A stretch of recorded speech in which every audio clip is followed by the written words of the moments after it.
Welcome to our show, where we delve into the lives of remarkable individuals who have left an indelible mark on history. Today, we're going to explore the fascinating life of Jane Austen, one of the most celebrated English novelists of all time. Born in 1775 in the picturesque village of Steventon, Hampshire, Austen would grow up to become a masterful storyteller, renowned for her insightful portrayals of life in the English countryside and society of her time. As we step into the world of Jane Austen's early life, we find ourselves in the charming village of Steventon, nestled in the rolling hills of Hampshire. The thatched roof cottages, the old church, and the rectory where the Austen family lived all blend together to create a scene reminiscent of her future novels.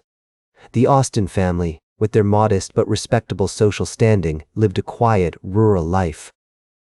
Jane was the seventh of 8 children born to Reverend George Austen and his wife Cassandra. Her father, a clergyman of the Church of England, played a significant role in shaping her early life, instilling in her a love for literature and learning. The rectory, with its extensive library, became a hub of intellectual activity, where Jane would spend hours devouring books and engaging in lively discussions with her family. Her father's library was a treasure trove of literary delights, featuring works by authors such as Anne Radcliffe, Frances Burney, and William Cowper. These literary influences would later shape her own writing style, as she developed a unique voice that blended elements of romance, satire, and social commentary. Jane's childhood was marked by a close relationship with her sister Cassandra, who would become her lifelong confidant and companion. The sisters shared a love for art, music, and literature, and their parents encouraged their creative pursuits. In 1783, Jane attended the Reading Abbey Girls' School in Berkshire, where she received a brief but formative education. Although her time at school was short-lived, it laid the foundation for her future literary endeavors. The historical context of Jane Austen's early years was marked by significant events that would shape her character and future path. The American Revolution had recently ended, and the French Revolution was underway, sparking intense debates about politics, social class, and morality. These discussions would later influence her writing, as she explored themes of love, family, and social status in her novels. The Austen family's social circle also played a significant role in shaping Jane's early life. Her parents' friends, including the local gentry and clergy, would often visit the rectory, providing Jane with opportunities to observe and learn from their conversations and behaviors. These interactions would later influence her portrayals of characters in her novels, as she skillfully captured the nuances of social class and relationships.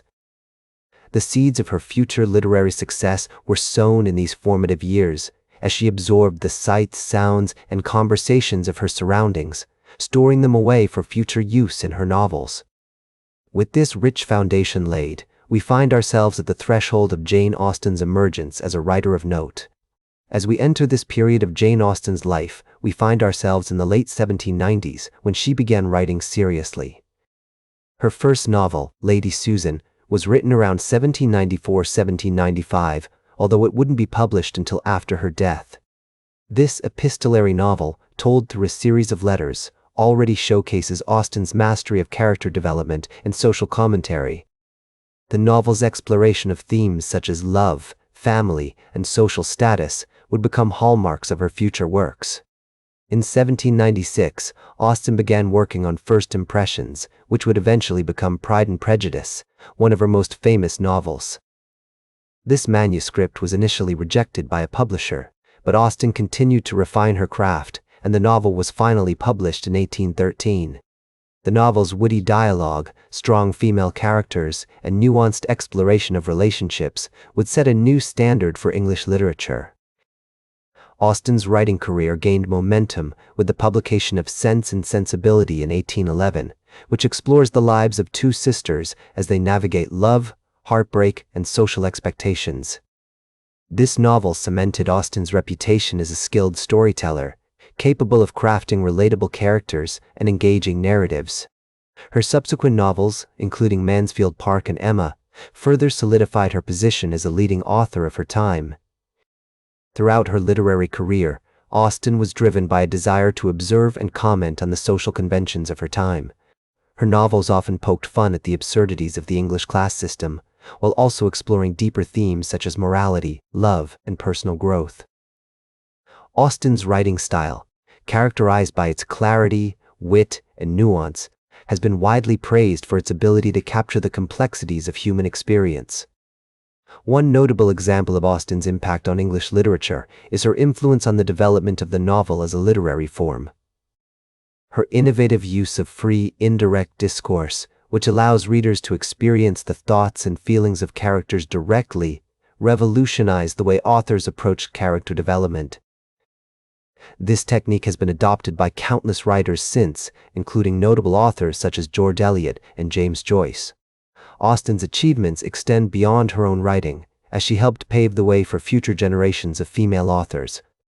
Her success demonstrated that women could write novels that were both critically acclaimed and commercially successful, challenging societal norms that had long restricted women's roles in literature. Her novels have been translated into numerous languages, adapted into countless film and stage productions, and remain widely studied in academic circles. With this examination of Jane Austen's remarkable literary achievements, we find ourselves at the midpoint of our journey through her life. As we enter this period of Jane Austen's life, we find ourselves in the early 1810s, when her health began to decline. Despite struggling with illness, Austen continued to write, producing some of her most notable works, including Persuasion, which was published posthumously. This novel, with its themes of love, regret, and second chances, showcases Austen's mastery of storytelling and her ability to craft complex, relatable characters. In 1806, Austen's health took a turn for the worse, and she became increasingly frail. She continued to write, but at a slower pace, and her works from this period, such as Sanditon, remain unfinished. Despite her poor health, Austen remained devoted to her craft, and her writing continued to inspire and influence those around her. Austen's personal life during this period was also marked by significant events. In 1813, she moved to Chawton, a small village in Hampshire, where she lived with her mother and sister. This move allowed Austen to focus on her writing, and the peaceful surroundings of the countryside seemed to inspire her creativity. One notable example of Austen's impact during this period is her influence on the literary circle of her time. Her novels were widely read and discussed, and she was praised by critics and authors alike for her skillful storytelling and nuanced characterization. Austen's writing also had a significant impact on the social conventions of her time, as her novels often poked fun at the absurdities of the English class system and challenged societal norms. Her brother, Henry Austen, played a significant role in promoting her works after her death, and his efforts helped to establish Austen as one of the greatest authors in English literature. Today, Jane Austen's novels remain widely popular, and her influence can be seen in countless adaptations, interpretations, and reimaginings of her works. That's all for today's Biography with Plutarch. Remember to like, share, and subscribe. And until next time, remember that understanding the lives of remarkable individuals helps us better understand ourselves.